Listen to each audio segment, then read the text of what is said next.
آج کا بڑا حصہ ما بعد الموت کے حالات پر مشتمل ہے۔ قرآن کریم کو اگر آپ ترجمے کے ساتھ پڑھیں دیکھیں تو شاید یہ کہنے میں مبالغہ نہیں ہوگا کہ قرآن کریم کا شاید 1/3 حصہ وہ مرنے کے بعد کے حالات پر مشتمل۔ قیامت کیسے آئے گی، جنت کے کیا حالات ہیں، جہنم کے کیا حالات ہیں، اور انسان کی موت کے بعد کیا واقعات پیش آنے والے ہیں، تقریباً 1/3 حصہ قرآن کریم کا اسی کے اوپر صرف۔ مقصد یہ ہے کہ انسان اس دنیا میں رہے ضرور، لیکن ساتھ ساتھ یہ بھی پیش نظر رکھے کہ آگے کیا ہونے والا ہے۔ وہ انسان اگر اپنے سامنے رکھے تو اس کی دنیا کی زندگی بھی درست ہو جاتی ہے، اور اگر وہ بھول جائے، موت سے غافل ہو جائے، مرنے کے بعد کے حالات سے غافل ہو جائے، اللہ کے سامنے جواب دہی کے احساس سے غافل ہو جائے تو دنیا کی زندگی بھی خراب ہو جائے۔ تو اصل مقصود اصل میں یہی ہے کہ اس زندگی کی فکر ہم آپ یہاں پر جو بیٹھتے ہیں یہ تھوڑی دیر کے لیے، اصل مقصود اس کا یہی ہے کہ اللہ تبارک و تعالیٰ اس مجلس کے ذریعے اور باہم بیٹھنے کے ذریعے وہ فکر ہمارے دلوں میں پیدا فرما دے، اس زندگی کو بہتر بنانے کی فکر پیدا فرما دے۔ لہذا جو کچھ یہ آ رہا ہے اس آخری باب میں، یہ در حقیقت حاصل ہے پوری تعلیمات حضرات صحابہ کرام رضی اللہ تعالیٰ عنہم اجمعین کے دلوں میں نبی کریم سرور عالم صلی اللہ علیہ وسلم نے یہ آخرت کی فکر اور جنت و جہنم کا دھیان اور خیال ایسا جما دیا تھا کہ کسی وقت ان کے دل سے نکلتا نہیں تھا۔ دنیا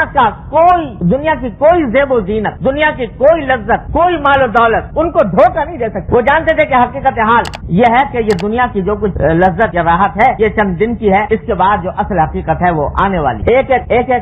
نقل و حرکت سے نبی کریم صلی اللہ علیہ وسلم نے یہ بات اس طرح صحابہ کرام کے دل میں بٹھا دی۔ کیسے بٹھا دی؟ حدیث میں آتا ہے کہ ایک مرتبہ نبی کریم سرور عالم صلی اللہ علیہ وسلم تشریف فرما تھے تو کہیں باہر سے کوئی کپڑا آیا، کوئی ریشمی قسم کا بڑا شاندار، اس کے اوپر نقش و نگار بنے ہوئے۔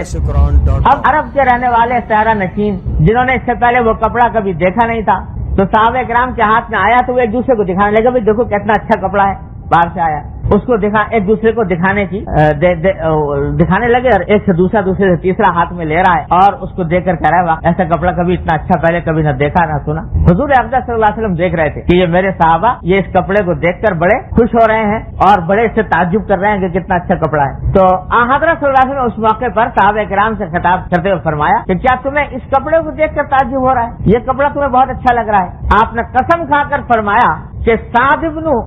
معاذ کو رضی اللہ تعالیٰ عنہ، جو ایک صحابی سے جن کا انتقال ہو گیا تھا، سعد بن معاذ رضی اللہ تعالیٰ عنہ کو جنت میں جو رومال ملے ہیں، یعنی وہ رومال جو ناک پہنچنے کے لیے اور چہرہ صاف کرنے کے لیے جو رومال ملے ہیں وہ اس کپڑے سے زیادہ درجے بہتر ہیں۔ تو فوراً توجہ دلائی، دل کھینچنے لگا تھا دنیا کی اس زینت کی طرف، دنیا کے اس دولت کی طرف اور اس اچھے شاندار کپڑے کی طرف دل کھینچنے لگا تھا۔ تو خیال آیا کہ کہیں ایسا نہ ہو کہ میرے یہ صحابہ اس دنیا کی زیب و زینت میں اٹک کر رہ جائیں اور آخرت سے غافل ہو جائیں۔ فوراً تنبیہ فرمائی کہ سعد بن معاذ کو جو جنت میں رومال ملے ہیں وہ اس سے ہزار درجے بہتر ہیں۔ ایک ایک چیز کے اوپر نگاہ تھی نبی کریم صلی اللہ علیہ وسلم کی کہ ان کا دھیان دنیا میں ایسا منہمک نہ ہونے پائے کہ آخرت سے غافل ہو جائیں اور مرنے کے بعد کی زندگی سے غافل ہو۔ اس واسطے قدم قدم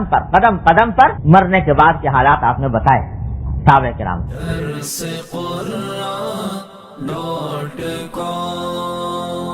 www.darsequran.com